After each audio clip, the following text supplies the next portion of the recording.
한 목소리를 같이 봉독합니다. 시작. 그렇게 하지 아니하실지라도 왕이여 우리가 왕의 신들을 섬기지도 아니하고 왕이 세우신 금 신상에게 절하지도 아니할 줄을 아옵소서. 이제 아멘. 신명기 28장 1절 2절입니다.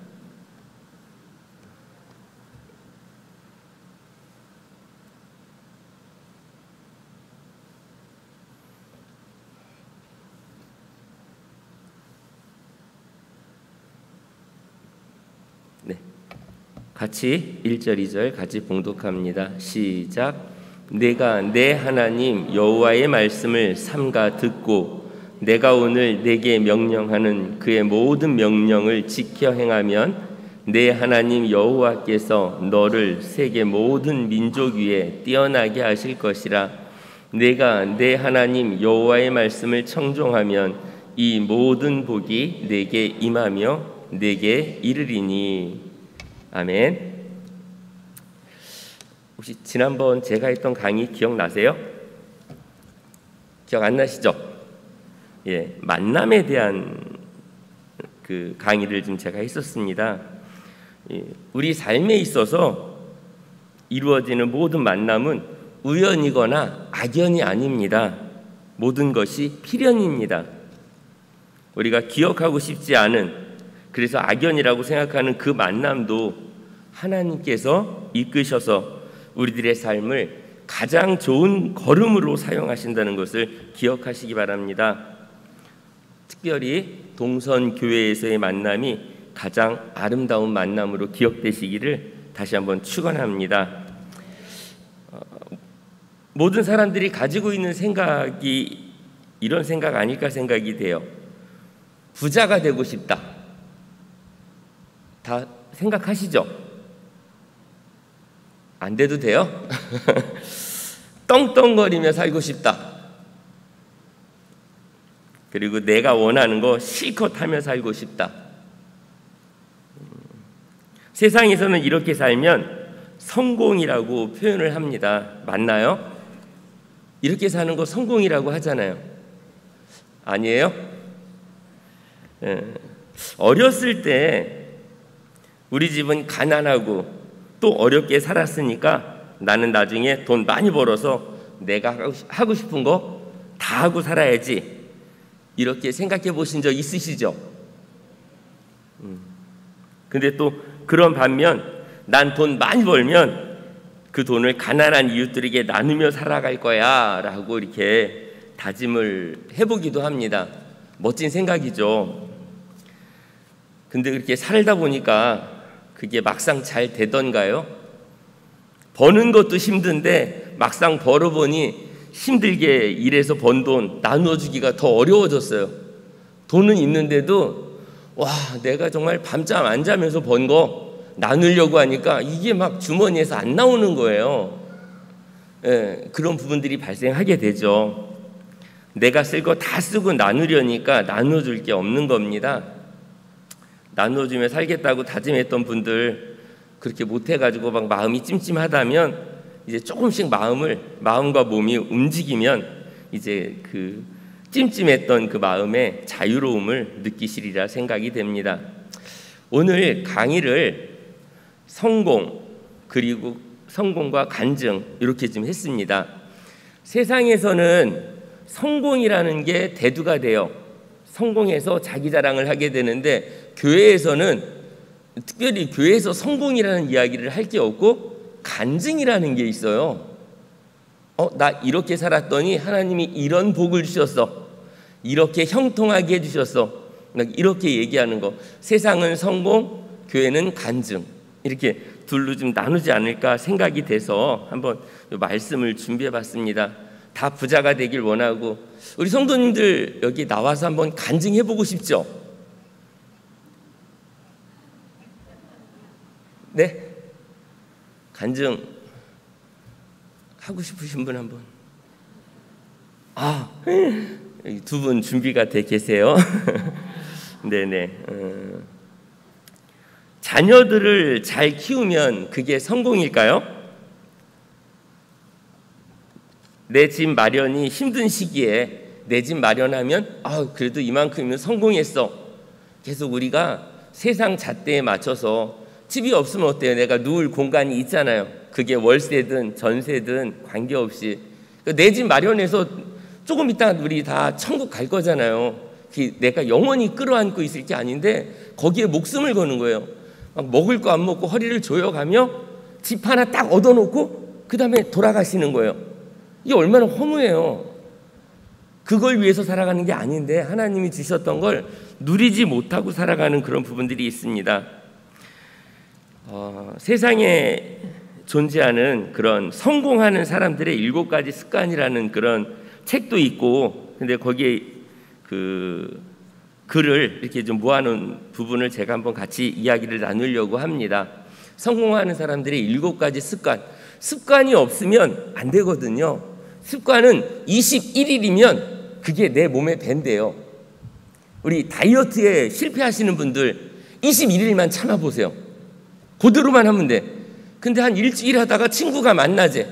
치킨 먹고 막 이렇게 하다 보니까 내일부터 해야지. 항상 내일부터. 그래서 지금까지 그 몸매가 그렇게 되는 거예요.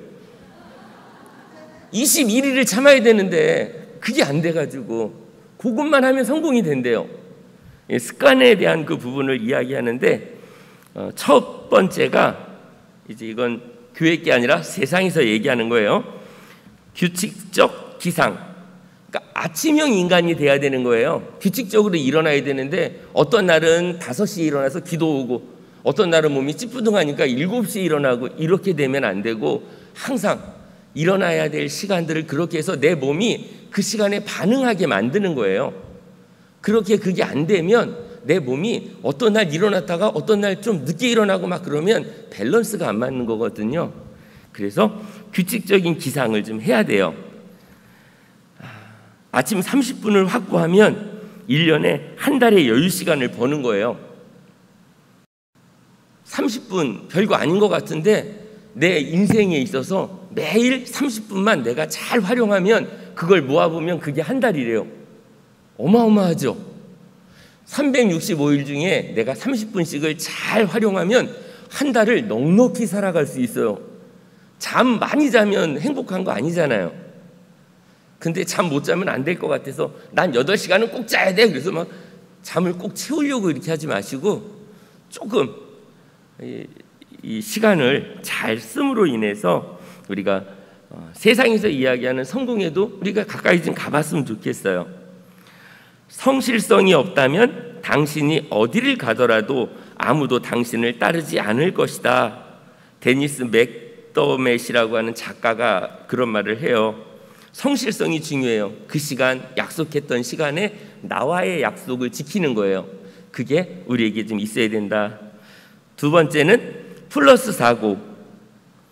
하루의 삶의 원동력이 되는 그 명상, 우리 이제 묵상이라고 하죠. 말씀을 딱 보고 나서 내가 어떻게 살아야지 이렇게 생각하는 시간이 필요한 거예요.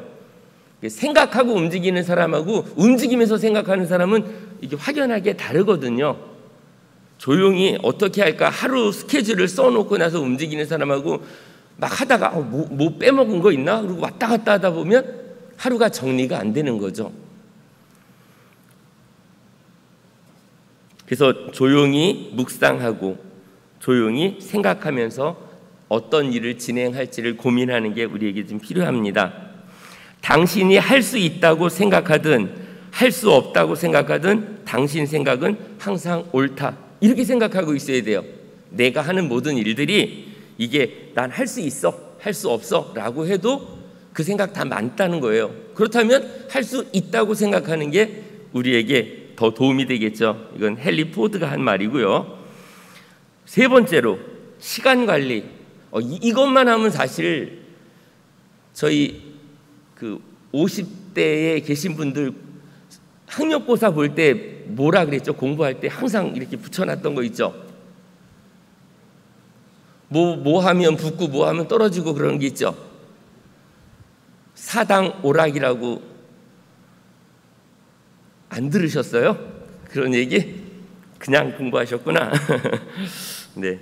인생을 계획하는 계기가 된 시간 관리. 10년 단위의 인생 로드맵 같은 그림을 그리는 거예요. 제가 어렸을 때, 어렸다 그래야 되나? 중학생 때 내가 몇 살에 결혼을 하고 몇 살에 뭐 하고 뭐 이렇게 계획을 세웠는데 딱 결혼만 그때 결혼했고, 제 인생은 고3 때 신학을 하겠다고 결정하고 나서부터 제가 쌓았던 계획은 다 무너졌어요. 전 이렇게 가야지 했는데 하나님께서 이렇게 좀 끌어다가 이렇게 딱 앉히시는 순간 제 로드맵, 난 이렇게 살 거야 라고 했던 게 다 무너졌어요. 저희가 살았던 집이 단칸방이니까 제가 딱 일어서면 이 전구가, 제가 중학교 3학년 고등학교쯤 되니까 아버지는 키가 좀 작으셔가지고 어머니랑 이 천정에 전구가 안 닿는데 저는 지나가다가 이게 닿는 거예요. 예. 근데 이런 집에서는 안 산다. 예. 그렇게 다짐을 하면서 막 이렇게 하니까 난 이렇게 살 거야라고 하는 계획을 세웠는데 이게 뜻대로 되지 않는 거예요. 이제 신학의 길을 들어서고 나니까 생활하는 환경이 넉넉하지는 않았어요. 항상. 근데 부족하지도 않았어요. 이게 하나님의 은혜였던 거죠. 어쨌든 10년 단위의 로드맵, 우리 성도님들, 이제 내 나이가 얼만데, 그래서 70이어도 아직 80, 90의 로드맵을 짜셔야 된다는 거예요. 그냥 대충 이렇게 매일 교회 와가지고 수다 떨고 뭐 이렇게 하면 그러다가 그냥 하늘나라 가겠지, 이게 아니에요. 내가 그럼 교회에서 내가 할 수 있는 일은 뭐가 있지? 난 어떤 부서에서 내가 조금 더 해봤으면 좋겠어. 이런 걸 짜고 나서 움직이시는 분하고 뭘 시키면 저거 못해요 이렇게 그냥 거부하고 그러는 게 아니라 내가 이 공동체 안에서 뭐를 해야 되지? 라고 고민을 하고 나서 10년 아니면 5년씩 끊어가지고 내 인생을 계획한다 그러면 그 인생은 멋진 인생이 되리라 생각이 됩니다. 장애물이란 당신이 목표 지점에서 눈을 돌릴 때 나타나는 것이다.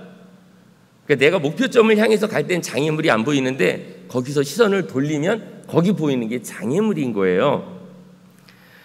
당신이 목표에 눈을 고정시키고 있다면 장애물은 보이지 않는다.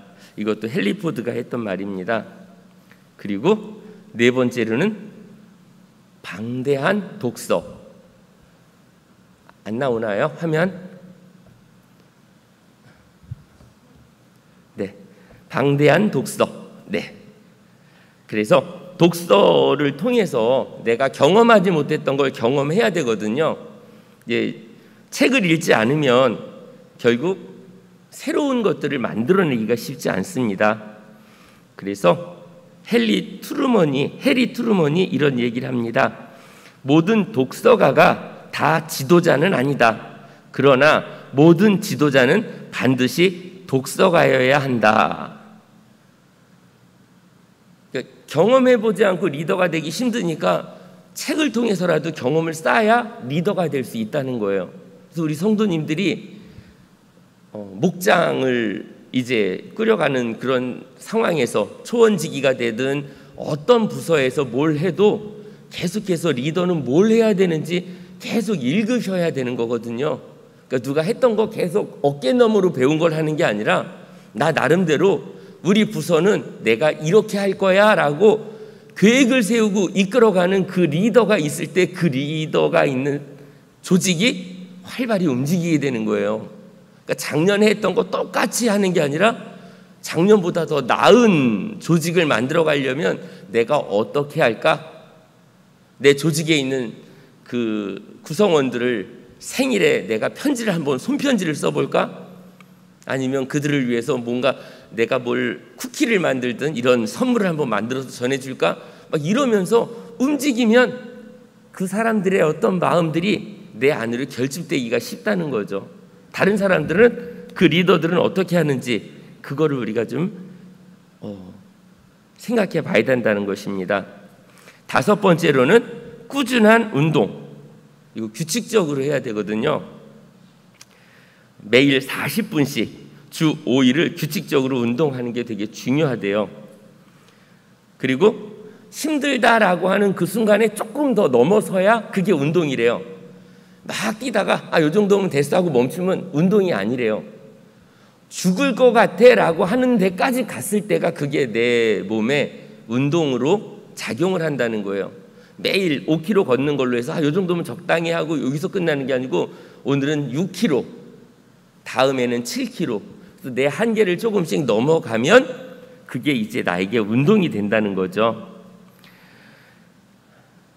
건강을 유지한다는 것은 자기에 대한 의무인 동시에 사회에 대한 의무이다.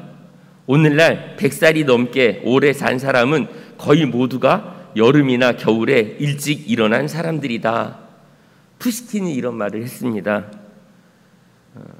여름이니까 조금 늦게, 겨울은 추우니까 조금 늦게, 이렇게 해가지고 내 몸을 거기에 맞추지 않고 365일 같은 시간에 일어나고 그렇게 운동을 매일 40분씩 투자하는 거죠. 그래야 내 몸이 건강하게 유지가 된다라는 겁니다. 그리고 6번째로는 성공일기, 나를 돌아보게 되는 일기를 써야 됩니다. 일기 쓰시나요? 이제 안 쓰시죠? 내가 써서 뭐 난중일기 남길 것도 아니고. 예? 제가 초등학교 때 일기상을 3번 받아봤어요. 일기를 잘 써서는 아닌 것 같아요. 1학년 때는 누나가 그림을 그려줘가지고 일기상을 받은 것 같고,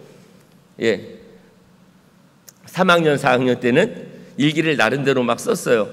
4학년 때 저는 제가 썼던 일기 하나도 기억이 안 나는데 어머니하고 아버지가 막 싸움을 한 날이에요.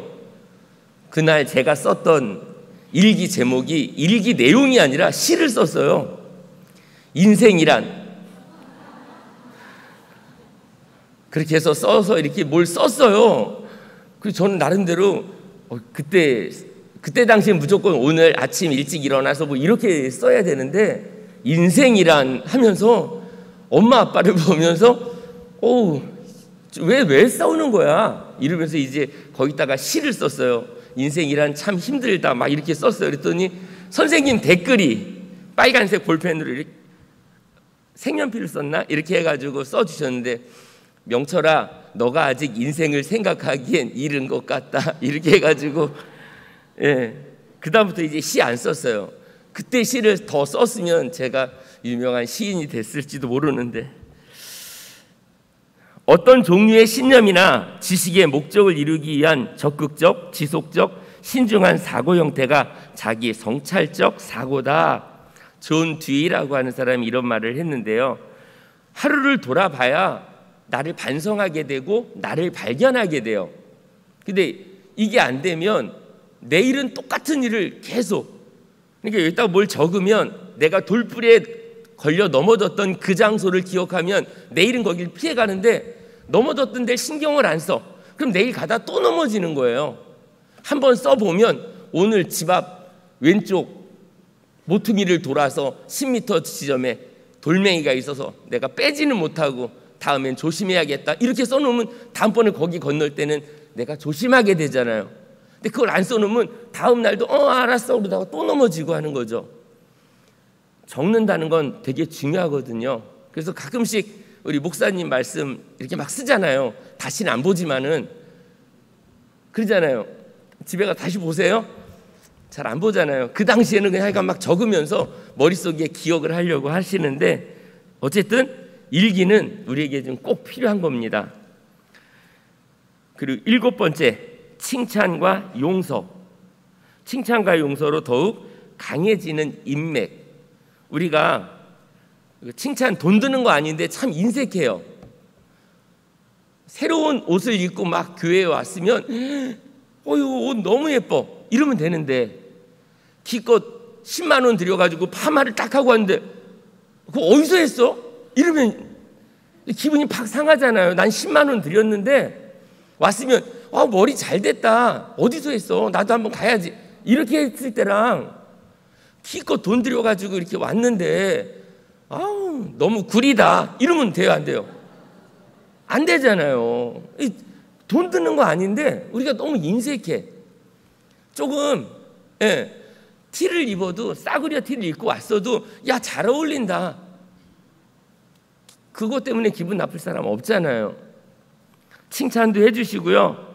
실수하게 되면 용서도 해주고요. 삶의 가장 큰 행복은 우리 자신이 사랑받고 있다는 믿음으로부터 온다.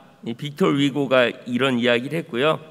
성공이란 반복되는 실패 가운데서도 열정을 잃지 않는 능력이다. 전 이게 공감이 갔어요. 윈스턴 처칠이 이런 말을 한 거예요. 성공이란 반복되는 실패 가운데서도 열정을 잃지 않는 능력이다. 열정을 잃지 않으면 이게 바로 성공이라는 거예요. 우린 계속 어떤 목적지에 이르려고 하는데 목적지에 못 가고 죽을 수도 있어요. 우리 삶에. 그러나 그 목적지를 계속 바라보고 있는 것 때문에 죽는 순간까지 우리는 행복할 수 있는 거거든요. 근데 그 목적지마저도 보지 않으면 우리는 계속해서 좌절감 속에 빠지게 된다는 거죠.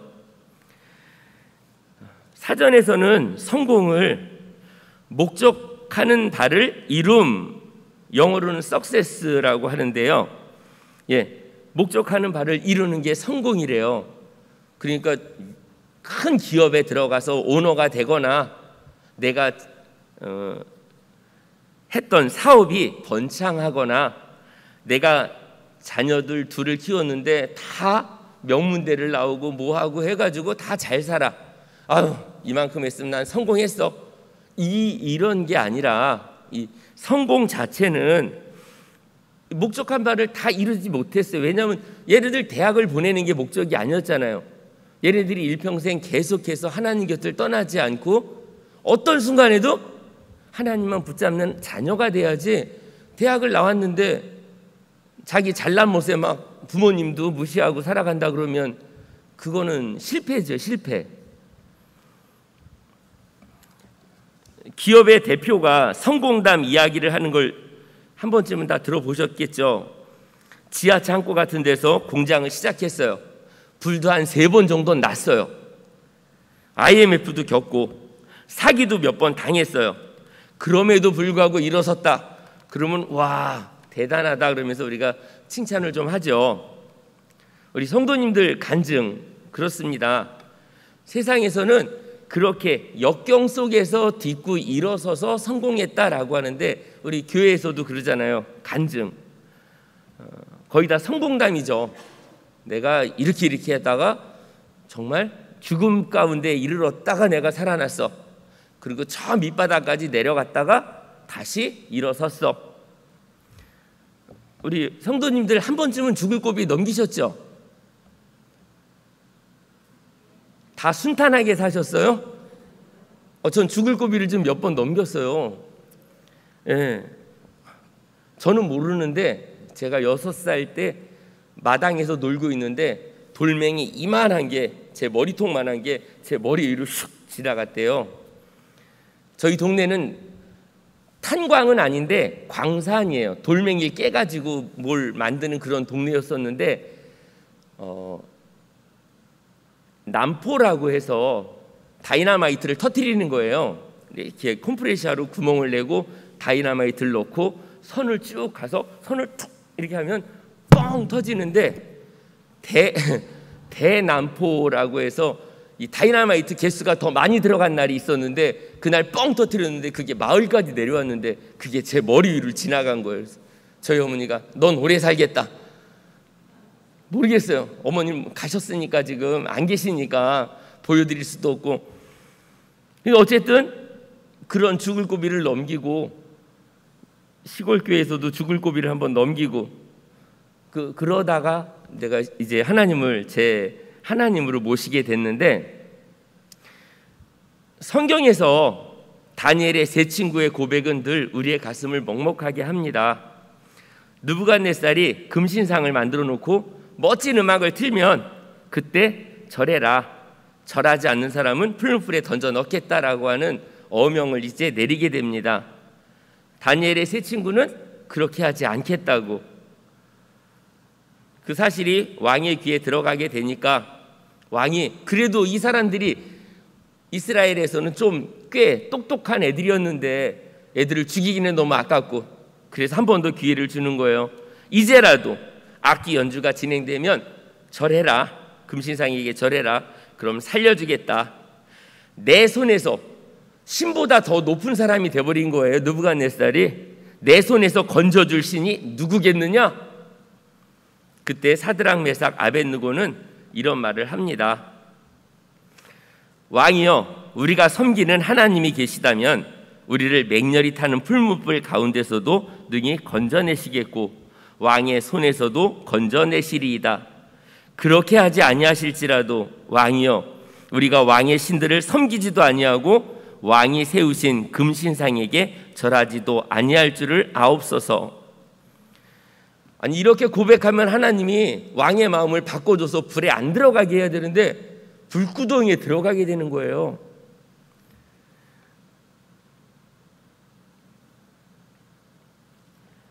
불구덩이에 들어가면 실패할까요?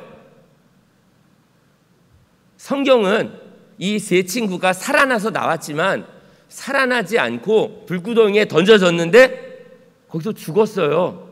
그럼 실패해요? 우리 성도님들 생각하기에 난 신앙을 확신하면서 우리 하나님이 지켜줄 거야. 근데 들어갔는데 죽었어요.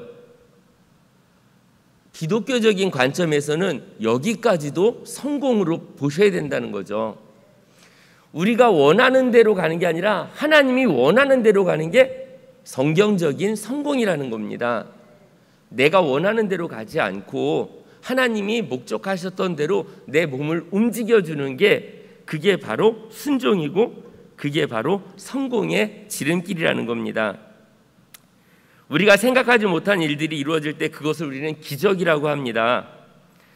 불구덩이에 던져놓는 사람은 불에 타서 죽는데 이 세 사람은 불구덩이에 던져졌는데도 머리끝 하나 타지 않고 그곳에서 안전하게 있다가 나오게 되는 것을 보게 됩니다. 우리의 신앙은 늘 해피엔딩을 꿈꾸고 있습니다. 시련은 비껴가고 행복한 일만 일어나기를 바라는 어린아이와 같은 이기적인 신앙을 대부분 다 가지고 있습니다. 하나님 기도했으니까 이제는 저희 가정에 아픔은 없게 해주세요. 그런데 사실 우리 기도가 방향이 하나님 저희에게 찾아오는 아픔이 있을지라도 견뎌낼 수 있는 능력을 달라고 기도하는 게 기도의 목적이 되고 방향이 돼야 되는 거예요. 다 피해가고 한 번도 경험해보지 않으면 다음번에 시련이 혹시 준비하지 않은 상황에서 찾아오면 우린 쓰러질 수밖에 없어요.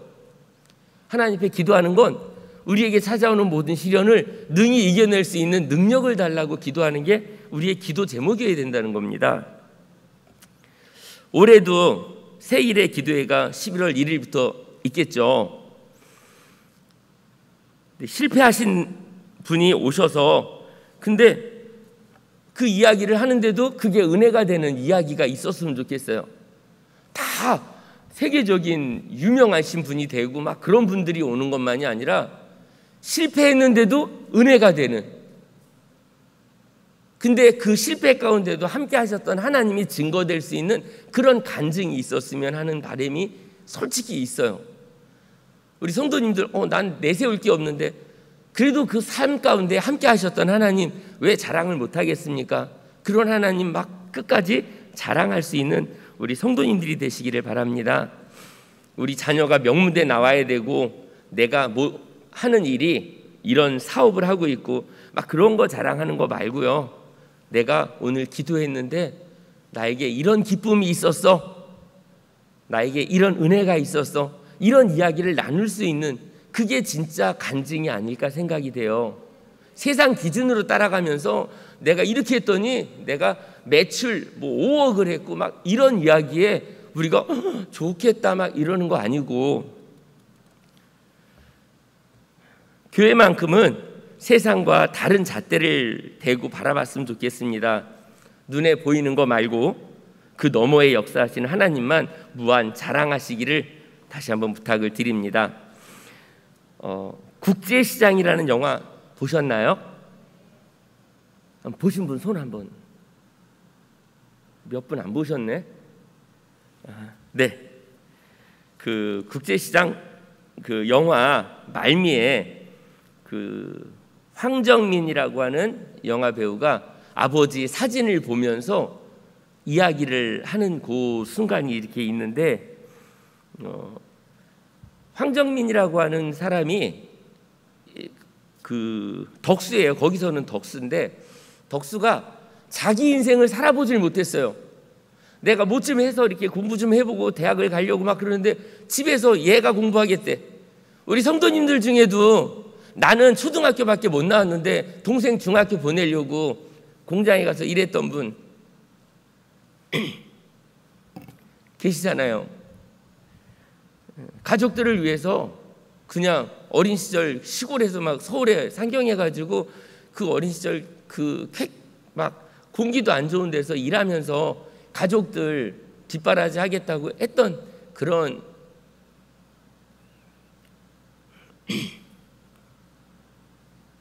인생을 사신 우리 성도님들도 계시다는 걸 전에 얘기 가운데 좀 들었거든요.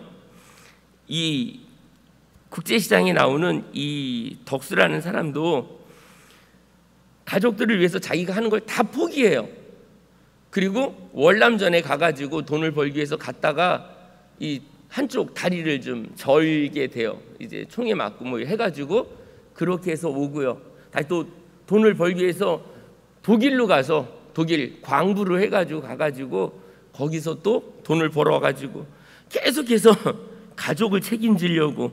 근데 이 다 다른 것들은 다 했는데 흥남부두에서 잃어버렸던 여동생을 찾는 게 이제 마지막 이 사람의 숙제예요. 아버지가 이 동생 꼭 책임지라고 그렇게 이야기를 했는데 그 동생을 잃어버린 거예요. 거기서 배 이렇게 밧줄을 이렇게 타고 올라가다가 동생이 떨어진 거예요. 그래서 동생을 잃어버린 상태로 부산으로 피난을 갔다가 그 다음에 거기서 살아갔었는데 누가 이 사람을 모르시나요? 뭐 하면서 이렇게 여의도에서 했었던 그거 할 때 이제 동생을 찾게 되는 그 이야기예요. 그때 여동생하고 대화를 나누고 그 다음에 자기 방에서 했었던 거 한번 영상으로 한번 좀 볼게요. 흥남부두에서 덩치 큰 오빠가 저를 안고 막 달리는데 그 오빠가 저를 혼냈던 게 기억납니다. 맞다. 우리 막스에 있는 귀 왼쪽 귀 뒤에 사마귀가 있습니다. My sister Maxine has a mole on her behind her ear.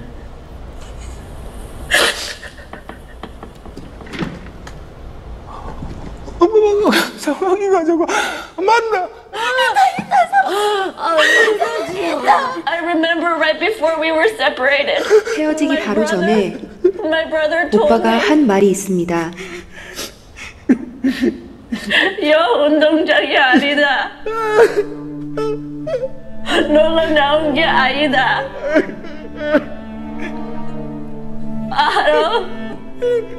알아봐이선 꼭 잡아라. 꼭 잡아라.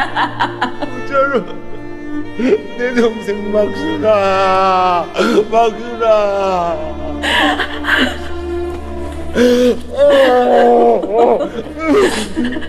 Am I your sister? 맞아. 저 맞아. 막스의 옷 맞습니다. 막순아. I need you so much. 막순아 미안하다. 아버지, 내 약속 잘 지켰지? 막스이도 찾았고,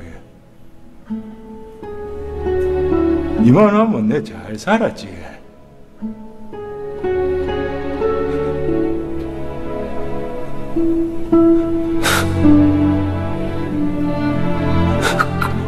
근데 내 진짜 힘들었거든요.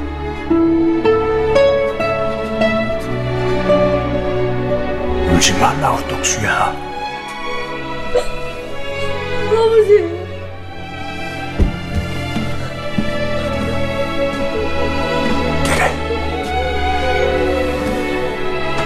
네 얼마나 세게 고생했는지 다 안다. 내가 너한테 영 고맙다. 내 못한 거 네가 잘해줘서 진짜 고맙다.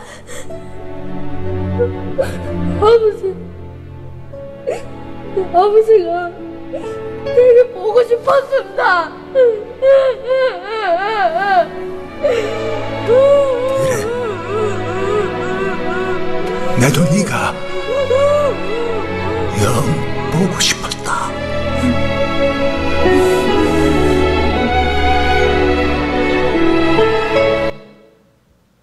네, 이 마지막 부분 볼 때 되게 울컥했는데 할아버지가 된 저 입장에서 정말 살아가는 게 힘들었었다.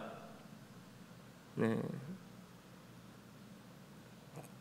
자기가 하고 싶었던 거 하나도 못했어요.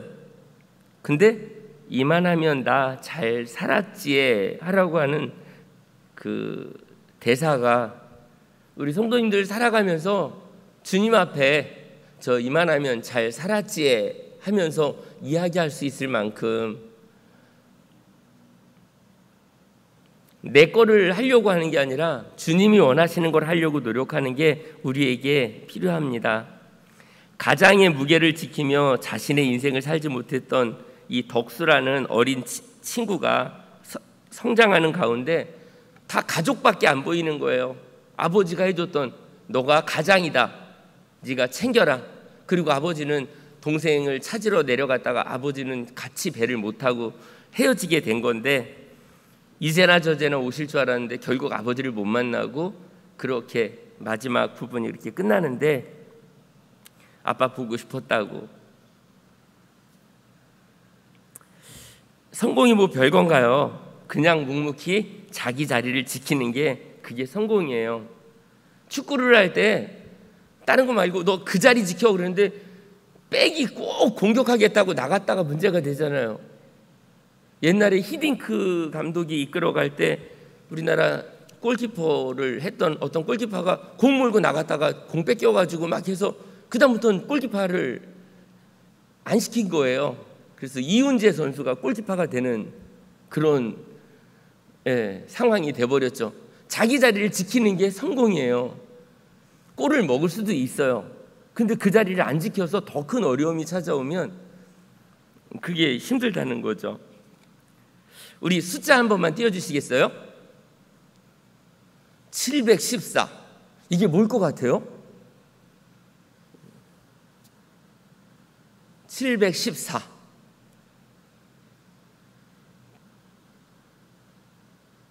그냥 맞추시면 되는데 그냥 기억나는 거. 네? 아니에요. 야구 선수 베이비 루스가 22년간 714개의 홈런을 쳤대요. 어마어마한, 맞출 수도 없는 숫자였죠. 뭐 이게 뭔지 몰랐으니까. 연간 32.5개의 홈런을 친 선수가 베이비 루스예요. 그러면 다음 숫자요. 요건 뭘까요? 베이비 루스랑 연관이 있는 거예요. 이게 우리 남자 성도님이면 찍어서라도 맞출 수 있는, 크게 말씀하셔야 돼요. 누가 그러셨어요? 누가 삼진 아웃이라 했어요? 누구? 누가 말씀하셨어? 위에서? 박미라 우리 선생님. 네. 여기 선물 있어. 네. 이따가 저 위에 있어가지고 줄 수가 없어요 지금. 자,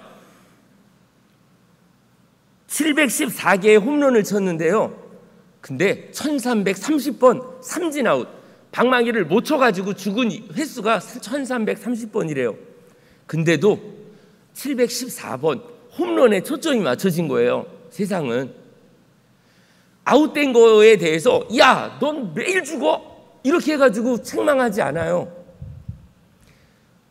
때려가지고 나가서 죽는 경우도 있었는데 이게 허쳐가지고 맨 마지막에 세 번째 스트라이크 아웃이 된 게 1330번인 거예요.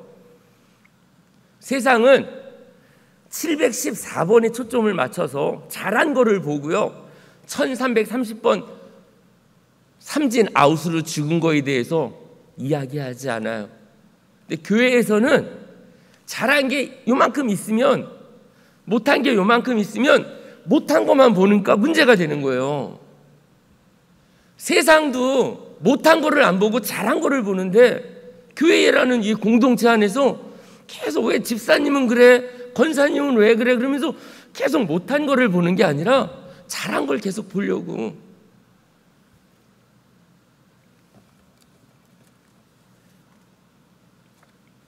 실수를 두려워하는 사람은 자신의 장점을 극대화시킬 수 없어요. 실수를 딛고 일어서야만 빛나는 승리의 결과를 얻을 수 있습니다. 우리 성도님들 삶 가운데 난 커서 뭐가 될 거야 라고 했는데 그게 뜻대로 되지 않았어도 아직 늦지 않았어요. 우린 세상의 기준으로 살아갈 게 아니고 하나님이 원하시는 일꾼으로 살아가야 되니까 그 일꾼에 더 근접하려고 더 많이 기도하고 더 섬기고 더 나누고, 그러면 그게 하나님이 보실 때 넌 정말 성공했어, 하나님이 그렇게 해주신다는 거죠. 제가 보험 일을 하고 있잖아요. 네, 한 달에 계약한 날이 많을까요? 계약 못한 날이 많을까요? 계약 못한 날이 많겠죠. 없는 날도 있는데, 예. 그렇다고 오늘은 계약할 게 없으니까 출근 안 하면 돼요, 안 돼요? 네? 안 되죠. 그래서 저는 매일 출근해요. 한 달 내 계약이 없을 때는 조바심도 나죠. 그러나 우리 성도님들도 이런 영업직에 계신 분들이 계실 거예요. 뭐 보험 일만이 아니라 물건을 파는 일이 될 수도 있고요, 뭐 차를 파는 일일 수도 있고요. 일이 잘 안 된다고 해서 손을 놓는 게 아니라 그래도 그걸 붙잡고 있어야 되거든요. 비가 와도 전방문은 열어야 된다라고 하는 그런 말이 있는데, 잘 이겨내시고요. 동종업계에 계신 분들 제가 응원합니다. 힘내시고요. 예. 고인이 된 정몽주 회장, 삼성의 이병철 회장, 스티브 잡스, 그리고 지금도 건재한 빌 게이츠, 워렌 버핏, 이분들은 성공한 세상에서 이야기하는 사람. 그리고 이번 올림픽에서 금메달 3개 딴 선수, 연금이 얼마일까 궁금하시죠? 좋겠다 막 이런 거잖아요. 금메달은 그닥 중요하지 않아요. 그분이 연금 이 금메달 3개로 해서 평생 일하지 않고도 먹고 살겠다라고 하는 그런 생각을 머릿속에 한 번씩은 떠올리잖아요. 저만 떠올렸나? 네, 어쨌든 부러워요. 근데 그것보다도 하나님이 원하시는 삶의 모습을 만들어가는 게 우리에게 필요하죠. 어떤 학생한테 꿈이 뭐냐고 물어봤어요. 학생의 대답이 재벌 2세래요. 근데 문제가 있대요. 아빠가 노력을 안 한대요.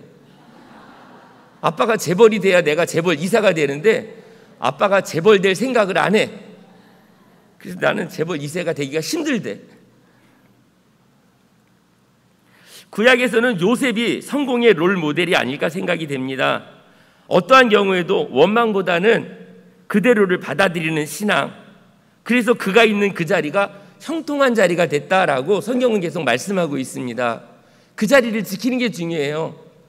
난 여기 아닌데 내가 왜 감옥에 가야 돼? 라고 원망하지 않아요. 그곳에서 역사하실 하나님을 기대하는 거예요. 감옥이 될 수도 있어요. 그게 웅덩이가 될 수도 있고요. 그러나 하나님께서 어떻게 인도하실지 그 자리를 지키는 우리 성도님의 삶, 그게 성공의 삶이라는 거죠.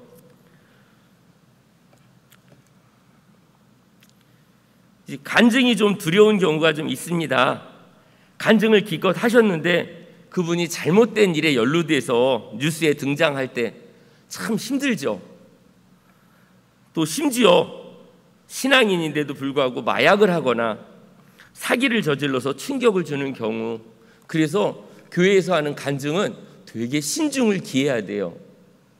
오늘은 이만큼 업됐다가 내일은 저 바닥을 치고 하는 그런 게 아니라 항상 그 상태를 유지할 수 있는, 그게 성공한 신앙인의 모습이라는 거죠. 큰 어려움이 와도 흔들림이 없어. 이렇게 가야 돼. 근데 뭐 했는데 갑자기 막 물질이 막 생기면 막 들떠서 막 이렇게 하다가 언제 그게 안 돼. 그러면 세상 다 망한 것처럼 막 그렇게 살아가면 안 된다는 거예요. 이렇게 되든 관계없이 늘 하나님 감사합니다 하면서 웃을 수 있는, 그게 성공한 신앙인의 모습이라는 겁니다. 나를 자랑하는 간증이 아니라 하나님을 자랑하는 간증, 우리 성도님들의 삶이 그렇게 되기를 바랍니다. 어느 순간 우리는 성공이라는 단어를 동경하면서 친근감 있게 사용하고 있어요. 하나님께서는 우리를 향해서 성공하라고 강요하지 않습니다. 단지 죽도록 충성하라고 말씀하십니다. 그러면 생명의 면류관을 나중에, 지금은 아닌데 나중에 주신대요. 그거 바라보고 이 땅을 살아가는데 소망이 있잖아요. 주시기를 약속한 거 시건치 않으시는 우리 하나님께서 반드시 이루어 주신다는 걸 기억하시고요. 우리 성공, 신앙의 성공을 다 누리며 살아가길 바랍니다. 주님이 인정해 주시는 삶이 바로 성공의 삶입니다. 신명기 28장 1절, 내가 내 하나님 여호와의 말씀을 삼가 듣고 내가 오늘 내게 명령하는 그의 모든 명령을 지켜 행하면 내 하나님 여호와께서 너를 세계 모든 민족 위에 뛰어나게 하실 것이라. 이게 성공 아닌가요? 하나님의 말씀을 잘 지켰더니, 내가 너에게 명령한 걸 잘 지켜 행하면 내가 세계 모든 민족 위에 너를 특출나게 만들어주겠다. 이거면 되잖아요. 1억이 있고 10억이 있고 100억이 있고 이거에 내 눈을 돌리지 않고 하나님이 오늘 인정하시느냐? 그래서 그 하나님이 인정하시는 자리에 우리 성도님들이 가시기를 바랍니다. 성경적 성공이란 하나님의 뜻에 순종하고 영적으로 성장하며 하나님과 깊은 관계를 맺고 다른 사람을 섬기고 사랑하는 삶이 진정한 성공이라고 성경적으로 우리에게 말씀하고 있습니다. 오늘 제가 성공에 관한 이야기를 나눴는데요. 세상 사람들 부러워하지 마세요. 돌아가셨던 뭐 정몽주 이렇게 했던 그런 분들 부러워하지 마시고요. 다 돌아가셨잖아요. 하나님 모르고 돌아가시면 끝이에요. 근데 우리는 하나님을 알잖아요. 다 가진 거예요. 그러니까 자신 있게 이 땅을 살아가셨으면 좋겠고, 물질 때문에 위축되지 마시고요. 내가 하는 일 때문에, 직업 때문에 위축되지 마시고요. 내가 하고 있는 그 일 가운데 함께 하시는 하나님을 자랑할 수 있는 우리 성도님들이 되시기를 다시 한번 주님 이름으로 간절히 축원합니다.